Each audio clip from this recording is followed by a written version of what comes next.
Yo, man, welcome to Knowing True Ball with your host, Brian Payne. Hey, guys, we are back for another NFL season. Hey, look, I know I was supposed to get back with y'all about the NBA season, but for real, I should have updated you guys on the social media pages. But to keep it a buck with you guys, man, it was too easy. So I didn't really want to even waste the time to keep it a buck on focusing on the NBA, man. It was easily Boston to me that was going to win the whole thing. They had the best roster. They were the deepest team. They had the easiest path to get to the NBA Finals.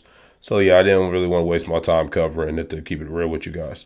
And right now, I had a lot of things going on with my life, and it was easy enough for me to say, we're just going to take a break, pause, so we can come back, refresh, and rejuvenate to get back into the NFL season. Now, with that being said, man, in this episode, we're going to focus on my NFL predictions, the record that I believe that most teams are going to have for the year, and how far I think they're going to make it in the playoffs. We're going to go over my playoff predictions, and we're going to touch on my quarterback rankings going into this season. And I know that this couple days late. I know the Chiefs already played. I know Packers and Eagles already played as well. But I did record on Wednesday. But, man, I was sick. I recorded it.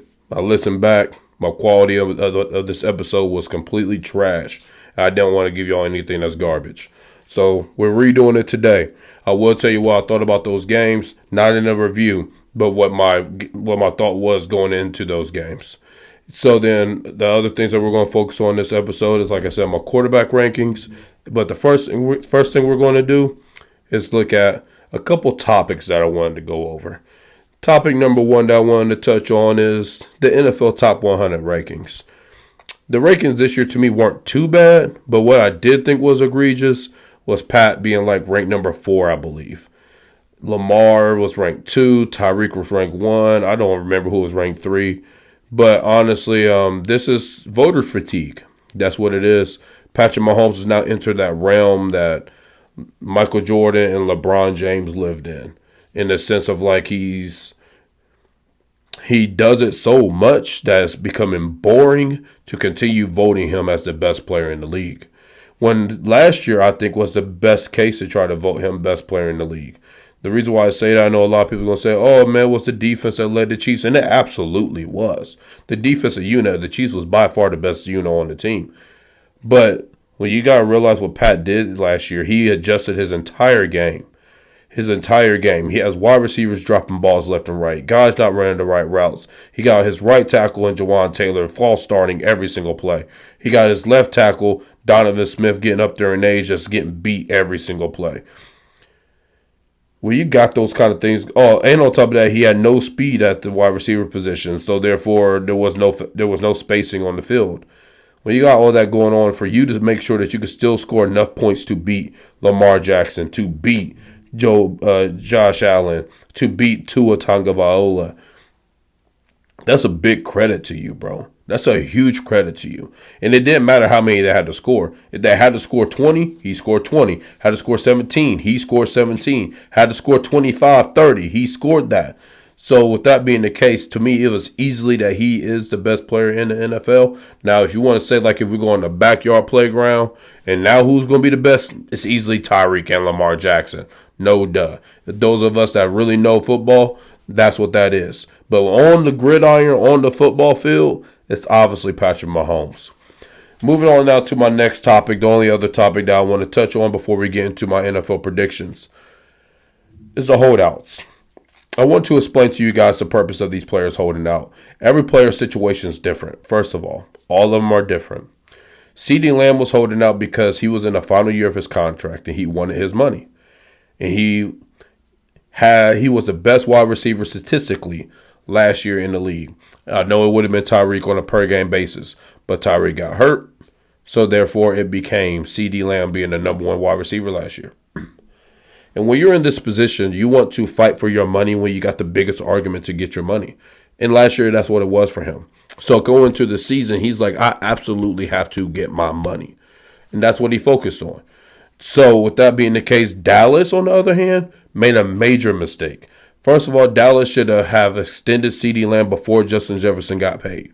You might have been able to get CeeDee Lamb for 30, 31 mil. Now you're paying him 34 I believe it's 34 that he's getting paid. Then also, if you get Micah Parsons done now, because he's due after this year, you get him done now before you can see what the pass rush market resets as. Notice what I'm saying. The earlier you pay these guys, the less you get to pay them. Get that done. Now, Dak, that's a different situation. I would, if I was in their position, I'll be looking to rebuild. That's just me. I don't think that Dak is ever going to win a Super Bowl in Dallas. So with that being the case, that's what I would do. But if you are choosing to hold on to him and see how it goes, I also could say I understand why you're not paying him today. You're not paying him today because the market is not going to go up on Dak. He's the best quarterback available right now. He's going to be the best quarterback available when the season ends. Nobody's going to make more than him. So if I'm going to give you $60 million, I'm just going to hold off and wait. Let me see what you're going to do for the season before I give you the money. So with that being the case, I understand what he's doing with Dak. I just think that he would have been better off moving more swiftly about it. If you're going to rebuild it now. If you're not going to rebuild, get the deal done. It also helps the locker room because now the locker room knows like Dak's here forever. Dak's here for years, so on and so forth. So that's their situation. Going to the Jets with Hassan Reddick holding out. That's a completely different situation. This one's completely on management, in my opinion. You traded for a guy. When you trade for a guy and you know that guy wants paid, the Eagles were only trading him because he wanted paid and the Eagles weren't going to have the money to pay him. That's always why they traded him in the first place. So if you know that's going to be the case, man, you do that trade but after you get the deal done. What you could do is ask for permission to talk to Hassan Reddick before you acquire him. The Eagles would have granted you that permission. You talk that contract out with him. So as soon as he gets traded, he's signing the contract on the same day. That's a major mismanagement. That's what that was. Moving on now to the 49ers. See, now this is a situation that was a little different for holding out. Brandon Ayuk is a lot like CeeDee Lamb. The reason why the 49ers was holding off from paying Brandon Ayuk is because they're going to release Deebo Samuel next year. And when his money comes off the books, Ayuk's money slides in. So they were just trying to hold off 1 year so they wouldn't have to pay both of these dudes so much money in one wide receiver room. That's what they were trying to do. And guys, I'm telling you, Deebo is going to be gone next year. So that's what they wanted to do. But in Brandon Ayuk's defense, it's not his job to handle your cap. You shouldn't have gave Deebo all that money. And it would be straight. So that was their situation. Now, Trent Williams is a completely different ballgame. Trent Williams served out his contract. Yes, the media is going to tell you that he has 3 years, $75 million left on his deal. But he had no guaranteed money left. Therefore, he could get hurt any play, and they don't have to pay him a dime. And we're talking about the best offensive lineman in football. He did absolutely the right thing. Hold out. Hold out. Wait until they're going to give you your money. The 49ers did the right thing. They ended up giving him, I want to say, $82 million. I think like $50 million fully guaranteed. Something along those lines. Perfect contract. Great contract for him. But see, he didn't sign any more years. It's still a 3-year deal. He just got his money reworked, I guess you could say. So that was his holdout situation. Now, the final holdout that we're going to talk about is Ja'Marr Chase of the Cincinnati Bengals. This is major mismanagement from the Bengals as well. Get the deal done. The longer you wait, the more money you're going to have to pay him. Just get it done today. You could have got it done. Pay him what CeeDee Lamb got. Pay him what Justin Jefferson got. We know he's worth that. You're going to pay him anyway, just like Jerry Jones did. That's what makes it very bad for Dallas and Cincinnati is that you're going to pay them. You're going to pay them. Just give them their money. Because now what you did was CeeDee Lamb missed all the training camp. All the training camp. Ja'Marr Chase missed all the training camp. And with those guys missing all the training camp, typically what happens with skill position guys like them, they are running over 10 miles a game. Full speed. They haven't done that all offseason. So now they're doing that for the first time in season play where the games matter. They probably will get hurt. They're probably going to strain their hamstring or something along those lines. Strain their calves, whatever it is. They're probably going to get hurt because they did not get to ramp their bodies up. build up their muscles to be able to withstand that amount of work, that amount of workload. So with that being the case, is flagrantly wrong, in my opinion, especially when you're going to give the guys the money anyway. Give them the money. Give them their money. Keep pushing. Keep walking. But if we talk about two or maybe some of the worst ran organizations in the league when it comes down to paying contracts. Two of them. Cincinnati's owner, he don't like to pay no money. He don't want to pay it no money. And then Dallas, Jerry Jones is cheap too. Jerry Jones is a great businessman. He's about business, man. So, with that being the case, man, that's what I wanted to break down with the holdouts. Now, man, let's go ahead and get to the predictions of the season. First, man, we're going to start with the AFC East division. Now, some of these teams are not going to spend a lot of time on. Some teams are going to spend more time on because some of these teams are just going through like straight up rebuild situations or didn't change too much. And some teams that are still really, really good, for example, like the San Francisco 49ers, they didn't really do a whole lot of new things to their roster, so I may not talk as much about those teams. So the first team that we're going to talk about, man, are the New England Patriots.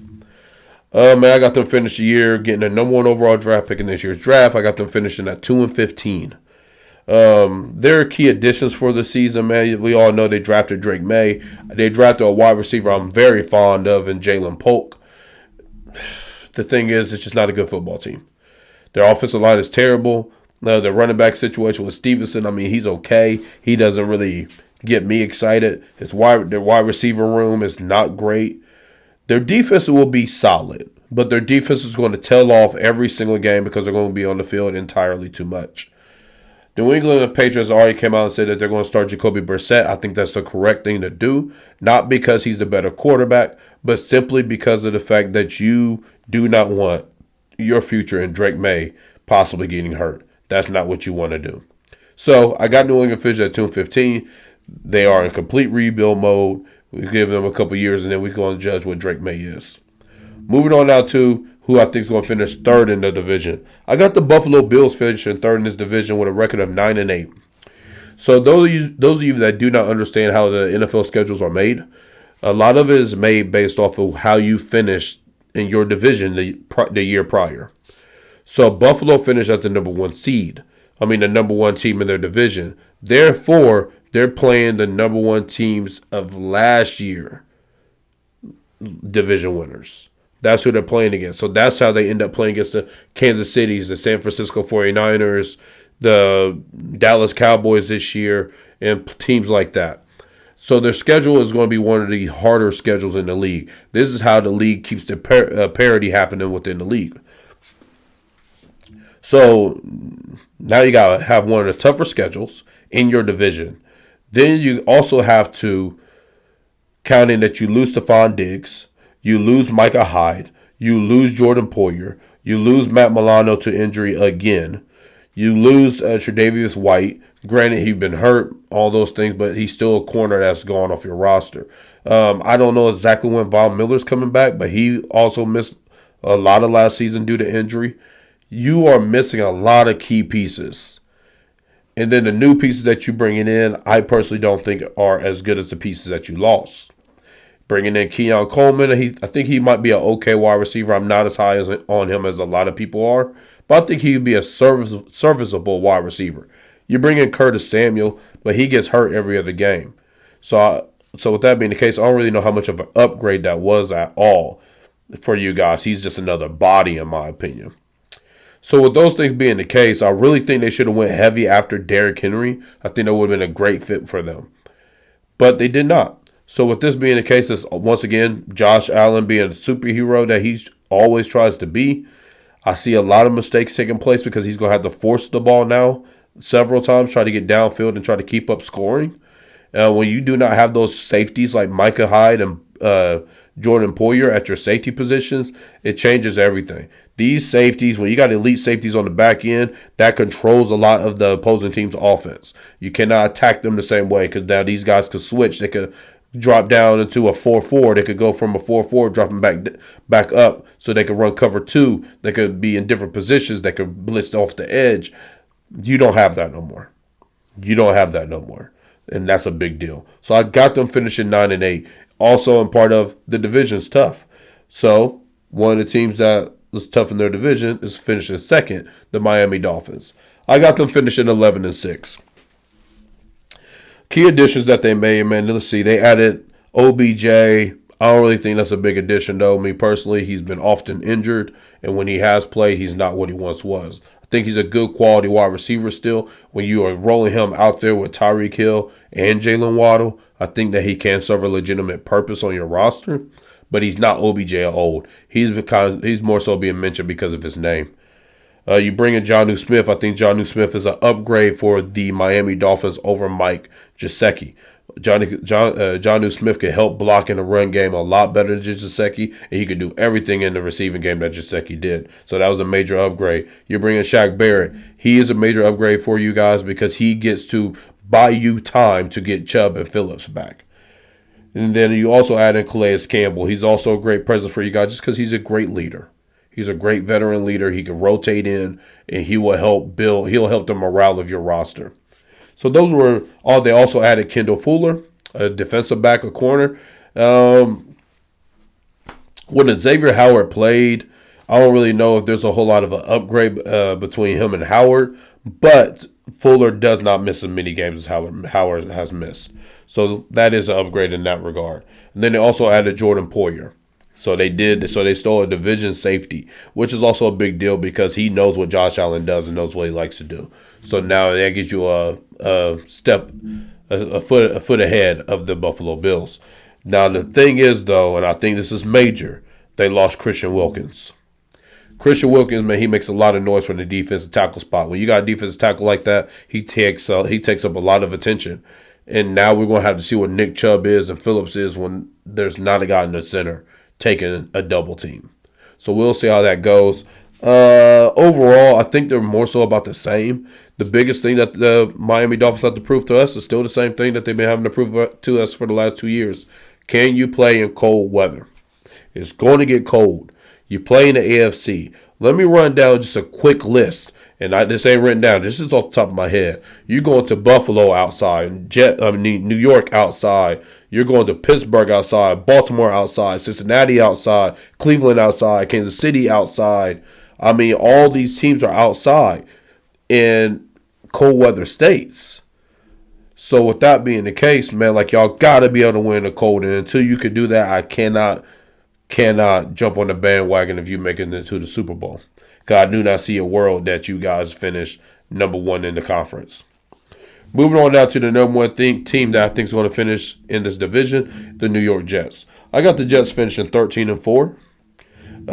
You got to remember they finished third place last year, so they play a third place schedule. So it's easier schedule than Buffalo and Miami. And they also added Mike Williams. They added Morgan Moses. They added Tyron Smith.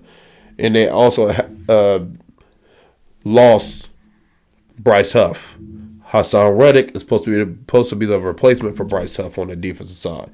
But the New York Jets, they boosted up their offensive line. It's just a matter of how healthy can they stay. But if they are healthy, that's a really good offensive line that they have there. Aaron Rodgers coming. We talked about him last year. I still feel the same way. He's not necessarily he's not like a crazy runner. So I think as long as his Achilles is okay, he'll still have a lot of the mobility that he had before in the first place. Garrett Wilson's going to take a big step. I see him finishing with about 1,400 yards, probably about 8 touchdowns. That's what I see him doing. And then when you add in guys like Mike Williams and Allen Lazard, those are good number 2 and number 3 options. I like what they've done. Their defense is still their defense, bro. That New York Jets defense is still real, and I don't see a lot of points being scored on them. So now when you tell me that Aaron Rodgers only has to score 20 or more points in most games, yes, they're going to finish with a very good record. So I got them going 13-4, winning their division. Moving on now to the AFC North. This is the division I actually think is the toughest division in the NFL, and it seems like they are every single year. And it hurts my heart to say this because I'm afraid of being wrong. But the team I got finished in the last place in that division is the Pittsburgh Steelers. I got them finishing 8-9. They added Russell Wilson. They added Justin Fields. The big addition actually was Patrick Queen and Dante Jackson, the corner from Carolina. Patrick Queen coming in, and that gives them a legitimate presence at the linebacker position. And now they can legitimately stop the run, but also he could get sideline to sideline to help in the passing game. So that was a great addition for them. Their big thing is the offensive line has been rebuilt. They should be better than what they were last year at the offensive line position. The quarterback play will be better regardless. Justin Fields and Russell Wilson are both better than Mason Rudolph, Kenny Pickett, and Mitch Trubisky. It's not a conversation. The issue is, who do you devote your team to? I personally think that you should go the route of Justin Fields. Multiple reasons. One, he has more mobility. There's more upside in his game than Russell Wilson. There's more to unlock with Justin Fields than Russell Wilson. Russell Wilson takes more sacks than Justin Fields, and Justin Fields is second. So that tells you how many sacks Russell's taken. Then also, Russell cannot be your future. Justin Fields may. Because the thing is, with Pittsburgh, they're not going to finish with number one overall draft pick in the NFL draft. You're never going to be that high to get an elite prospect quarterback. So with that being the case, Justin Fields may be the best available guy that you get. Start developing him now. Stop playing around. Get him developed. Their issue is that they hire Arthur Smith, who I do not think is a good offensive coordinator whatsoever. I think that he's still riding the coattails of an alien and Derrick Henry. That's the only reason why he has a job. And I hate to say it like this, because I don't like getting into this. Sincerely, if he was a black man, he would not be an offensive coordinator. He would not. Nobody will look at him that way. Nobody at all. Because what he did in Atlanta was egregious. That was bad. You got rid of Matt Ryan for what? To play Desmond Ridder? To play Taylor Heinicke? Like, come on, bro. That's bad business. You got Bijan legitimately splitting carries with Tyler Algier? You got Kyle Pitts and Drake London, and you just don't use them. You just like, I ain't got no wide receivers. Come on, man. He should not be an offensive coordinator whatsoever. Now, they did lose Deontay Johnson. I don't really think that was a big loss. Him and the coaching staff wasn't getting along in the first place, so on and so forth. I wouldn't have paid him no big money either. So I think it is what it is. And now you allow George Pickens to step into that role. They also drafted, I want to say his last name is Wilson. Romeo Wilson, I believe his name is, from Michigan. I like that kid a lot. I like him a lot. So I think that they're going to be good at the wide receiver group, because you still also got Pat Freiermuth. It's just a thing of how fast can Justin Fields / Russell Wilson get to speed and fulfill the duties. Now, as we all know, Russell Wilson has the job, but he is hurt, and they're saying that he's in doubt to play. We'll see what happens, but I think Justin Fields should be their best option. Going now to the team that I got finished in third place in the division, the Cincinnati Bengals at 10-7. Their big addition really is Zach Moss, and they lost Joe Mixon. That's pretty much it that's happened there. But their offensive line, I'm not the biggest fan of. And also, it's hard to say that we could count on Joe Burrow being there all 17 games. You're also going through this thing with Jamar Chase. So it's a matter of, is he actually going to play? Is he healthy? Is he so on and so forth? We don't know. So there's a lot of question marks with this team. You also lose Tyler Boyd. I know that they brought in the boy, I want to say Trey Barton, as the wide receiver 3. But Tyler Boyd, man, that's a really good wide receiver. He needs respect. He's just not a stud, but he's a really good receiver, and they're going to miss him on that team. And also, the Bengals have a bad history of starting 0-4, 1-3 to start off the year. So with that being the case, I got them going 10-7. Moving on now to the next team in the division, I got finished in second, and that's the Cleveland Browns. I got the Cleveland Browns finished in second, man. Their key additions were Jerry Jeudy and Devin Bush at the linebacker spot. Their key loss was Joe Flacco. This is the team that got to pretty much stay the same. Nick Chubb will be back at some point this year. We'll see what he is when he comes back. I hope that he's great, because I drafted him on my fantasy team. But with that being the case, man, Their defenses are just really, really good. They got studs on defense. This team comes all down to Deshaun Watson. If Deshaun Watson could just be average, because I think that we're all being very naive to think that he could get back to what he was in Houston. That's dead. That's dead and gone. I hate to say that, but it is. Bro, we are like 4 years removed, 4 years removed from that Houston year. It's done, bro. You're not getting back to that. You've only gotten older, and your shoulder has gotten weaker. So with that being the case, I don't know what to expect from Deshaun Watson. But if he could just be average, if you tell me that he could be Kirk Cousins level guy, the Browns got a shot. They got a shot. That's all they need. That's how good that team is. So with that being the case, man, that's what I got to say about the Cleveland Browns. Moving on now to the division winners, in my opinion, of the AFC North, the Baltimore Ravens. Their key addition was Derrick Henry. That's pretty much the only addition that they made. They lost 3 offensive linemen. They lost Patrick Queen. They also lost Jadeveon Clowney. They're going to start the year ugly. I had them losing to the Kansas City Chiefs as they did on Thursday night. I would have took the points on that, by the way. But I had them losing also just simply because of the fact that there's too much change. You had an elite defense last year. Your defense coordinator leaves. He becomes a head coach of the Seattle Seahawks. You have Patrick Queen and Roquan Smith. You guys know I'm very big on the 2 linebackers getting sideline to sideline. You don't have that no more. You lose 3 offensive linemen. Granted, a couple of them could go, like Morgan Moses. That ain't a big loss necessarily. But the thing with him leaving is that the cohesiveness that was existed is no longer there. And that's why you have some of the penalties that they had in that game. Then, when you add in a guy like Derrick Henry, he's used to running from the I formation, from the pistols, things like that. And now you're telling him to run from the shotgun formation, or you're telling Lamar to get under center so he could run the I formation. There's just a lot of things to work out. They will work them out.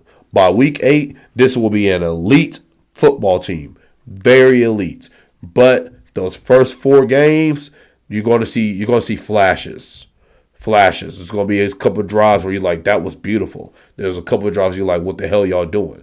That's what we're going to see. But after that, they're going to be perfectly fine. So I got the Baltimore Ravens winning that division. Moving on now to the AFC South. We got the Indianapolis Colts tied for last place with the Tennessee Titans. I got both teams going 7-10. The Colts didn't really add nothing crazy. All they did was add their pretty much the guys that they drafted. So if you really want to look into those, look into those. I do like Mitchell that they drafted, a wide receiver. Obviously, they drafted the pass rusher, Latu. So their defense should get an upgrade. My issue is that I'm just not a big fan of Anthony Richardson, to keep it a buck. I'm just not. I do not think that he progresses through his reads very well. I think that he depends on his arm talent way too much. I think that he's going to make bad decisions. That's my issue with him. And honestly, I also feel like we'd be lucky to see if he makes it through the year because of his play style. He's a poor man's Cam Newton. And with that being the case, I don't know how far that gets you. I think their offensive line's okay. I think it's okay. Quentin Nelson isn't what he once was, but he's still a really good offensive lineman. Still probably a Pro Bowler. And Jonathan Taylor, I think, will be a lot better than what he was last year. The issue is just that I don't think they got the quarterback that's going to win them games.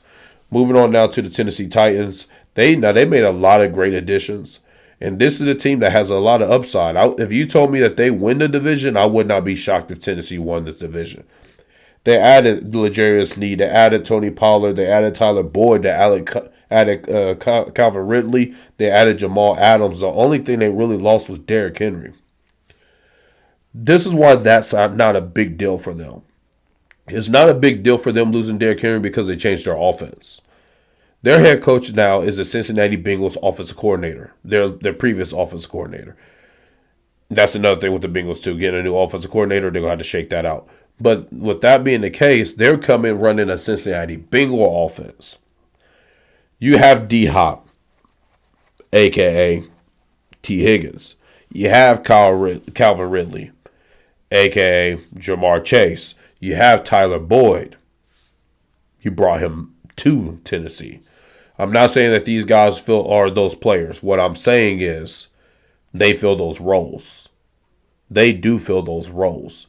Calvin Ridley's nowhere near as good as Jamar Chase. I'm not saying that, but it's just a position. They have a legitimate wide receiver in that spot. You add in Will Levis, a guy that honestly is a lot like Anthony Richardson. He can run. He got a strong arm. It's just about his decision making. And then you add in smaller receiving backs, Taj Sharp, and Tony Pollard. So with that being the case, man, they got all the pieces there. It's just a matter of, do I think the quarterback's good enough? And I don't think so. And that's why I got them going 7-10. But that defense, that's a real defense over there. They're going to be a really good defense. It's going to be a lot like New England was a couple years ago when Mac Jones was there and Mac Jones wasn't terrible. It's going to be like that. Moving on now to the Jacksonville Jaguars. I got them finishing second in the division at 8-9. Their key additions are Gabe Davis, Eric Armstead. I love the draft pick of Brian Thomas Jr. I think that he's going to be a real wide receiver, and he's going to fill that void of Calvin Ridley. Now, they just didn't really do much. So, like, if you don't do a whole lot, how do I think you're going to get a whole lot better? I don't think so, especially when your division's gotten stronger. The Colts has gotten better. The Tennessee Titans, as we've already talked about, has gotten a lot better. And the Houston Texans got better. So I think they're just going to fall where they are. I do not think Trevor Lawrence is a needle mover at all. Going now to the team I got finished in first place in the division, the Houston Texans. I got them finishing with a record of 11-6. Their key additions were Joe Mixon, Stephon Diggs, Archery, the defensive tackle, and Daniel Hunter. They just got better, bro. They just got better. And they were already a good team last year. When you add Hunter across now from Will Anderson and Archery in the middle to stop the run, you still got Derek Stingley. You still got all those guys on the back end. You upgrade from Devin Singletary to Joe Mixon. Then you just drop in. Literally just drop in Stephon Diggs. You have Tank Dell for the whole season to now go with Nico Collins and Dalton Schultz. Bro, they got a unit. They got a unit. So with that being the case, man, I like Houston to win this division. I got them finished in the record of 11-6. Now moving on to the final division, the AFC. I got the AFC West. We got the Denver Broncos tied for last in the division with actually all three teams. The AFC West is just the easiest division in the NFL this year. I got them finished. I got all three of these teams finishing 6-11.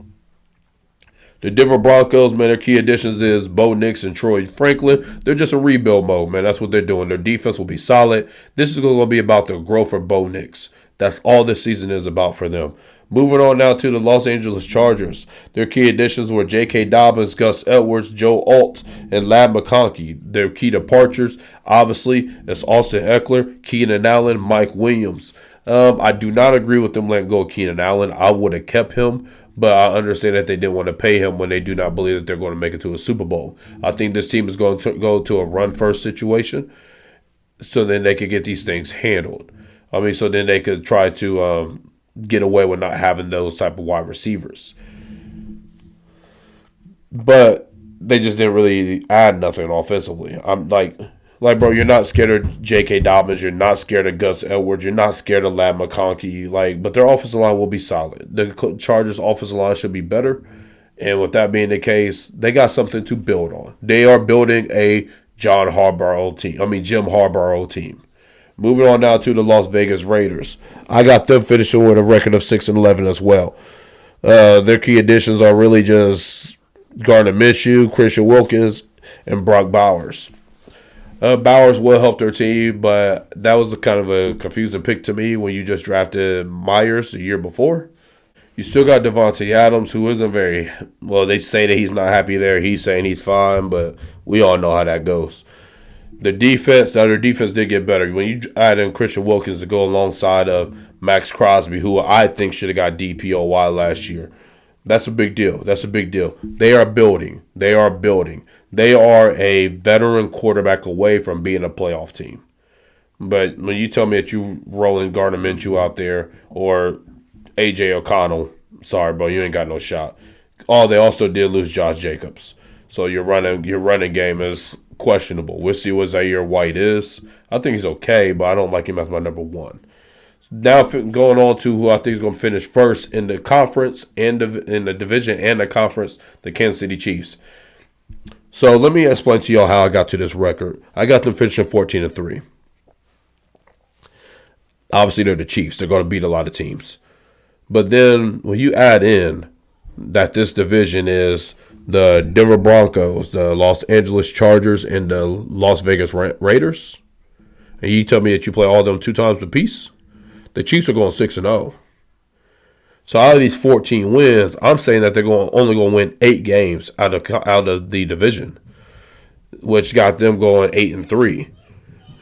So that being said, it's a very reasonable record for them at 14-3. Their key additions were Xavier Worthy, Hollywood Brown, Juju Smith-Schuster, and our rookie left tackle, Kingsley. I'm not trying to pronounce this man's last name. Key departures were L'Jarius Sneed, Willie Gay. That was the big departures of our roster. Oh, and Donovan Smith, the left tackle. I'm cool with Smith leaving because we brought in a rookie who's shown to be capable. He will get better as the year goes on. I wish that we could just release Jawan Taylor, but that's a different podcast day. You bring in Juju Smith-Schuster, you bring him in to solidify the Rashee Rice role. If Rashee Rice ever gets suspended or something like that, now you got a slot receiver that you can put in that understands how to move the chains. You bring in Hollywood Brown and Xavier Worthy. These two are the guys that's going to allow the Chiefs offense to go from what it was back to an elite offense. Do not compare Xavier Worthy to Tyreek Hill. Tyreek Hill is an uncomparable player, but you can compare him to Deshaun Jackson. I think that he can be the next Deshaun Jackson. And then when you add in a guy like Hollywood Brown, another guy that knows how to stretch the field and get deep, Patrick Mahomes is back to doing some Patrick Mahomes things. Just trust and believe me on that. This Chiefs offense is going to be unbelievable. Now, as far as the defense goes, yes, we lost Willie Gay. I love Willie Gay. But now that allows Leo Chenal and it allows Drew Tranquil to step into that role, more than capable, especially Leo. Leo's a dog. He's a dog. I'm just worried about how we're going to pay our middle linebacker, Nick Bolton, because I do not want to lose him. But Leo's a beast. I'm not as concerned about us losing L'Jarius Sneed as most people are. We had the pleasure of having 2 corners that could shadow. Most teams only have one if you got one. Joshua Williams, he is great playing on the outside. And then you got Watson, who's also really good playing on the outside. Then you add in Brian Cook on the back end and Justin Reed on the back end. We're still solid there. Are we as good as what we were with L'Jarius Sneed on the back end? Absolutely not. But we are still really, really good. Just like what I said to you 2 years ago when we lost Tyreek Hill, it wasn't as big of a loss when you added in what we put on the roster. So that's the thing that I'm saying. The roster itself, we will still be a really, really good defense. And because of that, I got the Chiefs finishing 14-3. Now we're going to move on to the NFC East. The NFC East, man, the last place team I got coming out of there, obviously the New York Giants. I got them finished with a record of 3-14. Their key additions were Drew Lock, Devin Singletary, Brian Burns, and Malik Neighbors. Key departures was obviously Saquon Barkley and Xavier McKinney. Drew Lock probably going to be your starting quarterback by the end of the season because y'all made the dumb mistake of paying Daniel Jones. That's a whole story for another day. He's garbage. Then y'all picked up Devin Singletary to fill in the Saquon Barkley role. He's going to actually fill in. You know why? Because Saquon Barkley didn't have a quarterback that could stretch the field at all, and he had no offensive line. So he wasn't going to get nowhere in the first place. And guess what? Singletary ain't either. Now, what I do like about what they did this year, and actually I like everything they did this year outside of letting Barkley go, but when you made the mistake of paying Daniel Jones, you didn't have a choice. You brought in Brian Burns. You took the strength of your team, your defensive line, and made it stronger. I'm with that. Kayvon Thibodeau, Sexy Dexy, and Brian Burns, that's a great unit. That's a great unit. So the defense will be really good. And now the great thing is they are signed for multiple years. So you're just praying that they get through the year healthy. And then next year is when y'all can really try to do something. And then they also drafted Malik Neighbors, who might actually be my favorite wide receiver out the draft. That's no slight towards Marvin Harrison Jr. I just really love Malik Neighbors. So with that being the case, I like what they did this offseason, but they do not have a quarterback. Their offensive line is very, very shaky. So with that being the case, I got them finishing 3-14. Finishing in third place in the NFC East is the Washington Commanders. I love everything they've done in this offseason.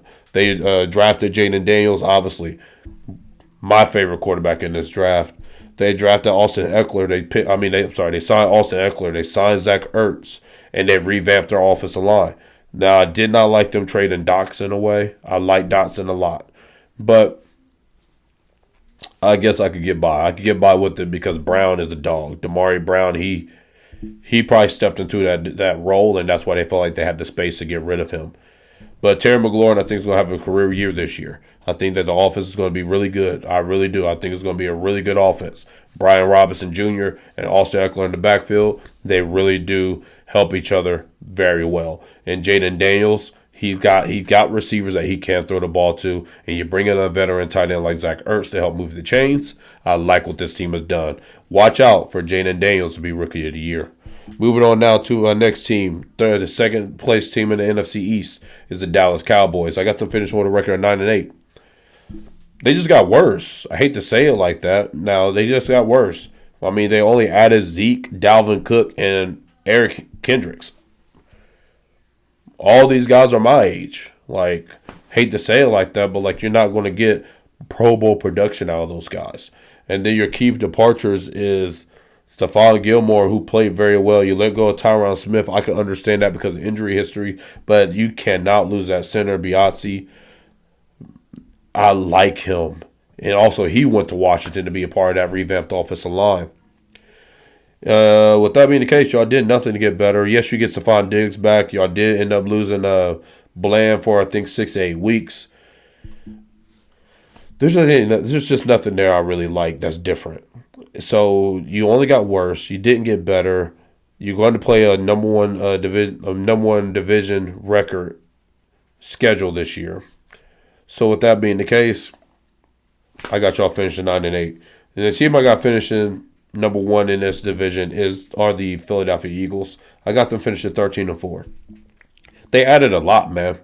They added a lot. Just like what the Eagles do, though. They did this years ago when they had Vince Young and all these guys. I cannot think of the corner that they signed, but those of you that remember, Nnamdi Asomugha.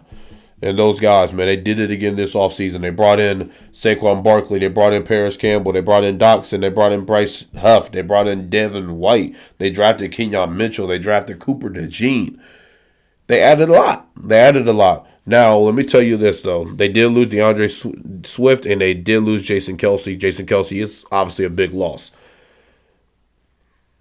I would have picked them to lose to the Green Bay Packers on Friday night. They ended up winning. I would have picked them to lose. But the thing was, for me, this team is going to be a lot like Baltimore in this sense. They have a new DC, a new OC for the third straight year. It's going to take time. You add in Saquon Barkley, you add in Dotson, you add in Campbell, you add in all these new pieces. It's going to take time. So give them about 4 to 6 weeks, and then they're going to hit a hot streak. What's about to save them is that they play a second-place schedule instead of a first-place schedule. So the schedule's not as tough as Dallas's is, and that's why I got them going 13-4. Moving on now to our next division, the NFC North. A lot of people's hyping up this division. I think the division is good. I don't think it's as good as people think that it's going to be. Minnesota, I got them finished last in the division with a 4-13 record. The key additions were Sam Darnold, J.J. McCarthy. They brought in Stephon Gilmore and Aaron Jones. Their key departure was obviously Kirk Cousins. I think Sam Darnold's going to have an okay year, actually. I really, really do. It's just that their defense is not good enough to stop these other teams. And that's going to be the big thing for them. So for them, this year was about progressing J.J. McCarthy. Obviously, that got halted based on McCaffrey's injury. I'm happy that they just set him out for the year, let him take his time, get him back if you want that to be the quarterback of the future. But Sam Darnold is a capable quarterback who has arm talent. His issue is that he turns the ball over. But he does have arm talent to go out there. And if you tell me that I'm going to tell him, throw the ball to number 18, Justin Jefferson all game. He's going to do that. So with that though being said, they're going to finish last in the division. I got the Chicago Bears finishing third at 8-9. Caleb Williams is obviously their big addition. They added Rome Odunze. I love that pick. They have also brought in Keenan Allen. Love that move as well. They added DeAndre Swift, Kevin Byard, and Jonathan Owens. Their key losses obviously was Justin Fields and Eddie Jackson. So their safety spots, they're solid there. Their defense is going to be really solid. Now for them, it's just more so that that they got to play against the Green Bay Packers and the Detroit Lions 4 times. That's their biggest issue. But I like the direction that they're going.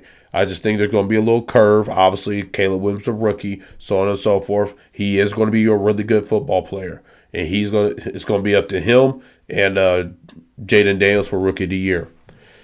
But with that being said, it's just a young offense. It's a young offense, young team. They got things to work through, and that's why we got them finishing 8-9. But they do have a bright future. Moving on now to the Green Bay Packers, I got them finishing 12-5. With the key additions of Josh Jacobs and Xavier McKinney, and the only real departure was Aaron Jones, and that's why they're 8-5. I'm not counting David Bakhtiari in this because of the fact that he hasn't really been there because of health anyway. So with that being the case, man, I really like what Green Bay has done, and Green Bay are set up to move on in the future. Now, with these signings, Josh Jacobs is a better running back than Aaron Jones. He brings a more physical presence, and you don't have to take him out on goal line carries or anything of that nature. With Dillon being out, I actually think it's a plus for them. Dillon, to me, is not worth a roster spot at all. I'm not really going to go into it because I don't want to disrespect him too much. But he is literally the epitome of 2 yards in the cloud of dust. Now, moving on to the number 1 team, the Detroit Lions. I got them finishing 13-4. They didn't lose anything. They just added. They added Marcus Davenport. They added DJ Ritter. They added Carlton Davis. They put things on this defense to solidify what this defense is supposed to be. Now, my biggest issue with them last year was that I did not trust the defense whatsoever. But now when you add the pieces to make your defense at least average, along with an elite offense that you ended up having last year that should continue for another season, that's a big deal. And I love what they've done. So I got them finishing 13-4 and winning the NFC North. The next division that we got is the NFC South. I got the Carolina Panthers finishing last place with a record of 3-14. They added Deontay Jackson. They also added offensive lineman Robert Hunt. They tried to revamp the offensive line. They also added Jadeveon Clowney, and they added Xavier Legette. I like all the moves that they made. They did not make no bad moves this year. I appreciate everything that they've done. They just got a lot of building to do. Moving on now to the next team, the New Orleans Saints. We got to get over what they once was, man. They ain't that no more. They ain't that, and they need to accept that. It's time for them to rebuild. They're refusing to do it, but that's up to them, I guess. Their key additions is they added some draft picks along the offensive line. They brought in Spencer Rattler as well. They signed Chase Young, and they brought in Cedric Wilson and Willie Gay. They didn't really lose much because they didn't have much in the first place, but they did get, I guess you could say they did get better defensively. I do believe that, but I just think there are issues at quarterback. I do not trust Derek Carr at all, and I think Spencer Rattler will be starting by the end of the season. He's a quarterback that has arm talent, and they will have to see what that upside is of him because they're going to start off and not be in the playoff hunt anyway. Moving on now to, I think we're going to finish third in the division, the Tampa Bay Buccaneers. I got them finishing 7-10. They just stayed the absolute same. They didn't lose. They didn't gain. They didn't do anything. They just signed Baker Mayfield up for a long-term contract. Well, a longer contract, and that's it. So there ain't really much to say about them. I got to finish 7-10. The reason why they're not winning is because I got the Atlanta Falcons winning the division because they did upgrade their roster. Atlanta added Kirk Cousins. Obviously, they drafted Michael Penix.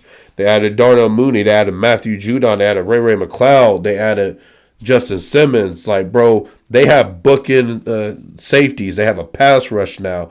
They have solid linebackers. They got A.J. Terrell leading the cornerback room. Offensively, now you bring in that Rams offense. That's what Raheem Morris is going to run. Look at that Rams offense. The Rams offense, when they won the Super Bowl, Cooper Kupp goes crazy, boom, boom, bang, Super Bowl. Then you go to Minnesota. Kirk Cousins go crazy in this system with Justin Jefferson. That's when Justin Jefferson became JJ. That's when he became known as Jay Jettis. And now when you come here, now you get Drake London. I'm not saying Drake London is going to be Cooper Kupp or Jay Jettis. What I'm saying is that they know how to get the ball to the number one receiver, unlike Arthur Smith. Kyle Pitts is going to take a step. When you tell me that Kirk Cousins is going to throw for 4,000, 4,500 yards in this offense is going to be elite. Bijan Robinson is going to be treated like the man that he is supposed to be treated as. Once again, go back. Look at them teams. Man, when you look at what Cam Akers did when he came back from his surgery for the Rams on that Super Bowl run, he was solid. When you go and look at what Dalvin Cook did that year with Kirk Cousins and Justin Jefferson, really good year, and Alexander Madison as well. Now you got Bijan. He's the better running back out of all those guys, talent-wise. So, man, let's see what that does, see where that takes them. But I got them finishing 12-5, winning the division. Moving on now to the final division, the NFC West. I got the Cardinals finishing 7-10 with the worst record in the division. They got a lot better. It's just that they got a lot more work to do. When you're rebuilding, it takes a little bit of time. They added Zay Jones. They added Jonah Williams. They added Marvin Harrison Jr., obviously. And those pieces, I think, are very good pieces that they added along the offense. It's going to help Kyler Murray out a lot. James Conner is a very solid back. Now, they did draft Trey Benson as well, but I like James Conner still leading that role. Their defense is their biggest question mark. That's their biggest question mark. So, with that being the case, man, I got them finished at 7-10. I see Marvin Harrison having a really good year this year. Going on to the next team, the Seattle Seahawks. I got them finishing at 9-8. They didn't really make a lot of moves in the offseason.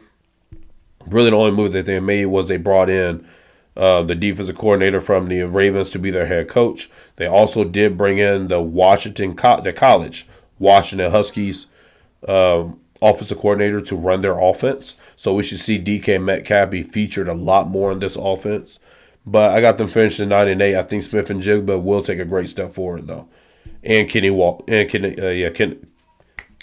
I like him as well. But, like I said, they didn't really add a whole lot, so I just got them finishing about 500. Moving on now to the next team, I got the San Francisco 49ers finishing as the second-place team in the NFC West. Key additions, man, they added Leonard Floyd, they added Devontae Campbell, they added Ricky Pearsall. As far as losses, they didn't really lose nothing too major. This is why I got them finishing second, you guys. They had a lot of turmoil this offseason. And also, when you lose a Super Bowl, you have a Super Bowl meltdown also. Super Bowl hangover.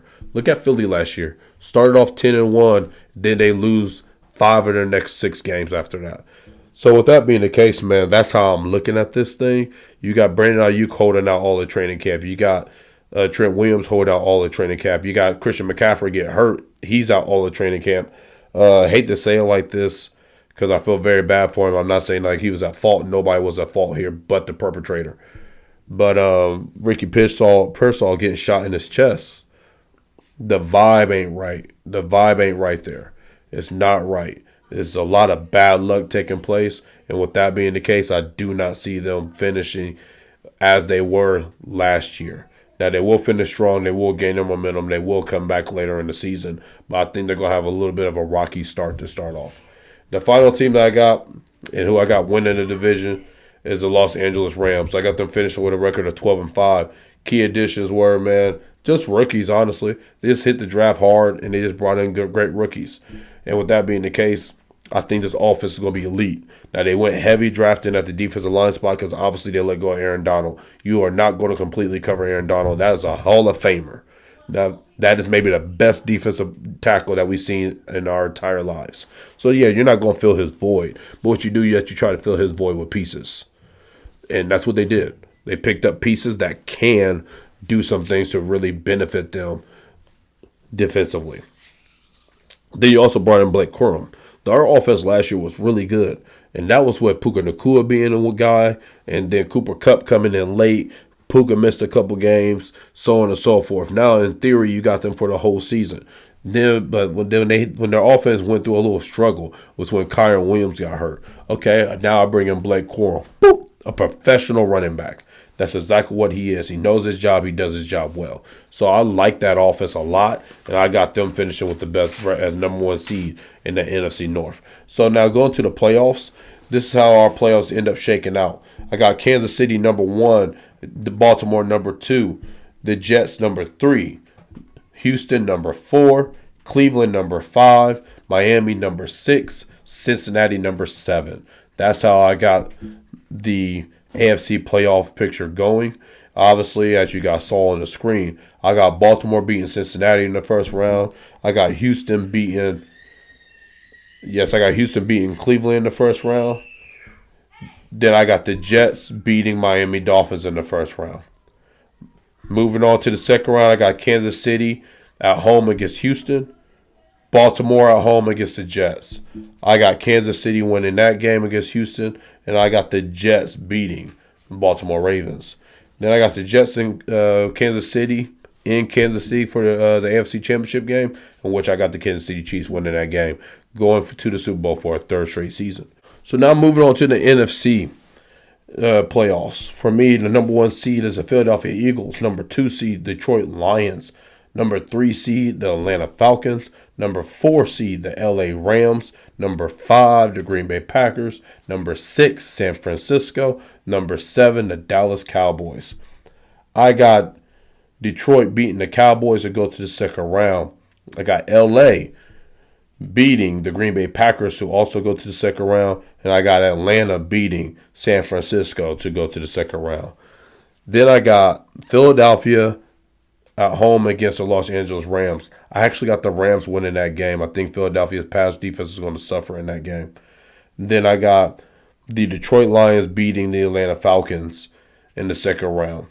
Therefore, we have an NFC Championship game of the Rams against the Detroit Lions, in which I got the Detroit Lions winning that game, making their way to the Super Bowl, in which I got the Detroit Lions and Kansas City, and I got Kansas City winning it all for the first three-peat in NFL history. So, man, that's how I got the season going. That's how I anticipated going. Now, off the top of my head, if you're asking me about the MVPs and things like that, I did not do that before I sat down to start recording the pod.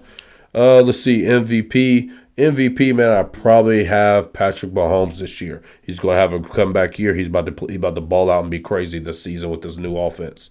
As OPOY, Offensive Player of the Year, I'm probably going to roll with Tyreek Hill. He should have got it last year, but he missed a few games. He'll get it this year.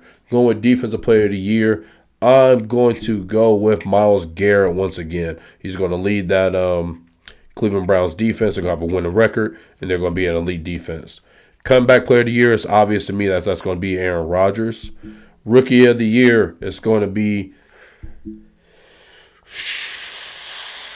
It'll be Caleb Williams. Man. He's the storyline. He got the most hype, and he's going to put up a good enough season to hold off Jaden Daniels.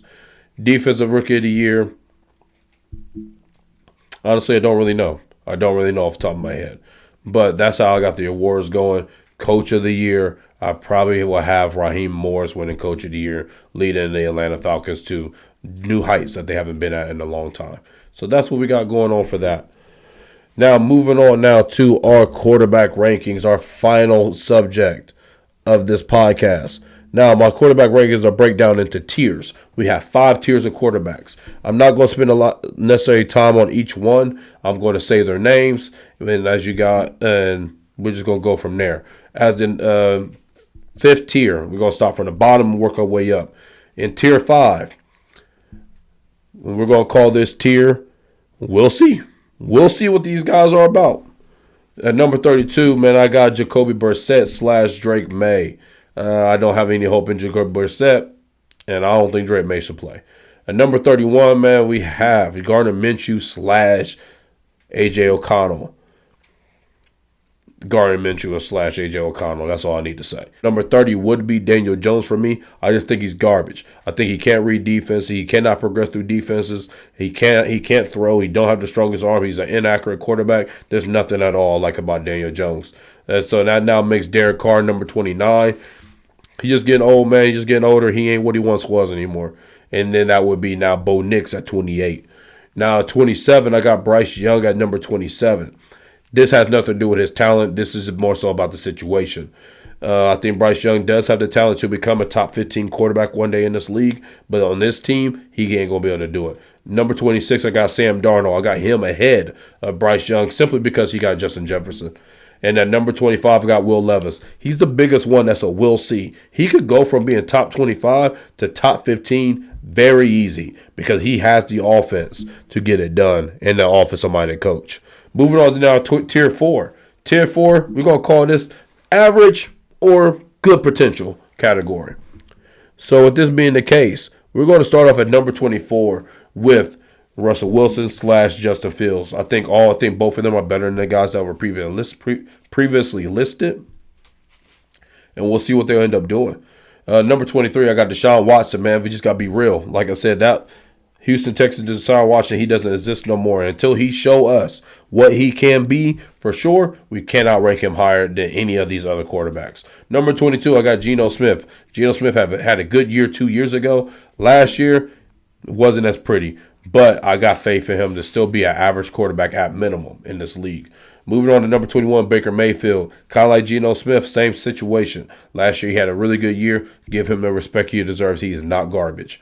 Number 20 and 19 are the rookies. Jaden McDaniels at 20 and Caleb Williams at 19. I like their situations. I think they got great talent. Anthony Richardson, I got at 18 because we have seen a little bit what he could do. Number 17, I got Trevor Lawrence, who to me is the definition of average. So this is the average guy. Everybody else right now is like average or a little below him. He's the definition of the average guy. So all these guys above him, I think, are better than him, and they are more so in the good potential to get to third. Get to the third tier than staying in this fourth tier. And the guy to start that off at number 16 is Justin Herbert. His physical talents is just incredible. He got a better head coach that's going to put him in better situations. His offensive line will be better. The issue for him is that he just doesn't have the passing options. But for real life football, he will be a solid quarterback. At number 15, I got Kirk Cousins. He has all the weapons in the world that he needs, and he should show up and he should play very good football. We should see no drop off from Minnesota to Atlanta. At number 14, I got Kyler Murray. He has the potential to be one of the abnormal quarterbacks, but at minimum, he could be average. And especially now adding in Marvin Harrison Jr., Zay Jones, and those guys that we mentioned earlier when we went over the Arizona Cardinals. I like Kyler Murray this year. They just got some more building to do. And the last guy in this tier, I know that it's going to sound funny, but I just don't think he quite fits the next tier. Is Tua Tagovailoa. Tua Tagovailoa is the number 13 quarterback for me ranked so far this season. He has the potential to go up to tier 3, but when I tell you the definition of tier 3, that's why he can't be there for me. So getting into tier 3.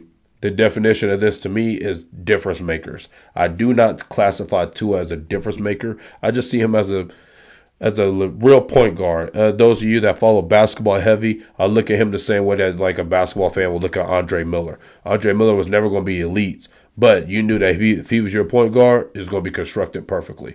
That's what Tua is. Now for these difference makers, number 12, I got Aaron Rodgers.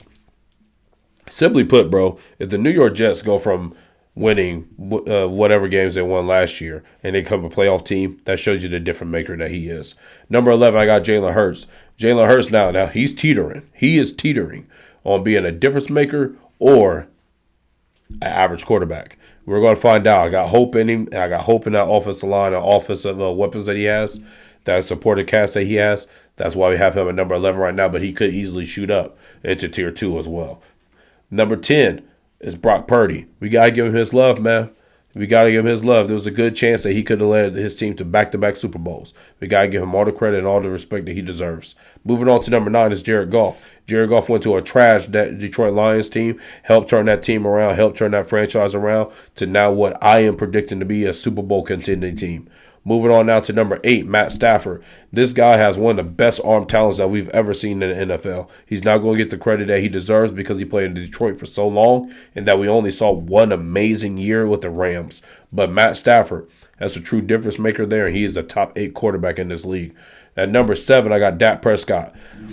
I got to give him his love, man. Dak Prescott was honestly one of the best quarterbacks in the league last year during the regular season. He deserves his love. He deserves his praise. I got him at number 7. Number 6, man, I got C.J. Stroud. C.J. Stroud, man, he's the definition of playing a quarterback position the way that it's supposed to be played, in my opinion. He's not going to give you a whole lot of ad-lib stuff. He's going to say, hut, get the ball to the open guy. And that's beautiful football to watch. Moving on now to number 5 is Jordan Love. Now, I know Jordan Love just got hurt, but he is my number 5 guy going into this draft, into this ranking system. Jordan Love showed me a lot of things last year. He showed me that he could play within structure. He could throw off-balance throws, off-foot throws, and he's shown to me that he can be a true difference maker for his roster. I do not think that roster should have been in that game against San Francisco, and he had a good chance of beating them. So he's number 5 for me. Getting to my tier 2 guys, the superstars of the position. Number 4, man, I got Lamar Jackson, 2-time league MVP. He's led his team to the AFC Championship game. They gotten further and further every single year that he's gone to the playoffs. I love Lamar Jackson. Lamar Jackson just needs to continue working on his progression through the routes. That's what he needs to work on, and he has to believe in that offensive line. I know it's tough, but he has to believe in them. Moving on now to number 3, Josh Allen. Now, I know some of you guys are going to say, why is he not number 2? He's not number 2 because he's not winning playoff games. That's just keeping it a buck. Whenever he's played against Patrick Mahomes and he played against Joe Burrow, he loses those games. It is what it is, so I can't put you ahead of them two. Number 2 for me is Joe Burrow. Joe Burrow is the only guy on this list that has proven to be able to beat Patrick Mahomes when the time matters. That's it. And Joe Burrow, Joey Koo, man. Joe Koo, he's special. He a dog. So I got Joe Burrow number 2. Number 1, and this is tier 1. And his tier is simply called that dude. And that's Patrick Mahomes. Patrick Mahomes has proven to be the best quarterback in the NFL. He took a team. He's lost best wide receiver in the league in Tyreek Hill and wins the Super Bowl. Like, come on now. He has a terrible offensive group last year. Wins another Super Bowl. He's 3-time Super Bowl champion, 3 times Super Bowl MVP, 2-time league MVP. What more can you say, man? And he's done all this in 6 years. I mean, it's crazy. But, man, that is my quarterback rankings going into this season. Hey, y'all, I'm very thrilled and excited for this year. It's going to be a fun year and a fun season. I'm planning on Sunday mornings trying to release betting tips or my betting picks for the week. I would have picked the Kansas City Chiefs on Thursday night. I would have took the points. I would have took them on the money line as well just to get some extra dollars. Why not? And then last night, I would have got that wrong on Friday night. I would have picked the Packers to win that game based on the changes that had taken place in Philly. I would not expect that Philly was ready to beat a team that should have been prepared for that game. But check me out Sunday morning, and that's when I'll give you my bets for this weekend. Hey, y'all. Welcome back to Knowing True Ball. We are predicting the first ever three-peat. The first ever three-peat in NFL history. Hey, welcome back to Knowing True Ball. Hey, follow me on Twitter. Follow me on Facebook. Follow me on all those things. Hit me up in the comment box. I'm planning on truly using TikTok, Twitter, and those things this year. So please follow me. Yeah, man, we're going to get this season cracking. Hey, holla at your boy. Peace.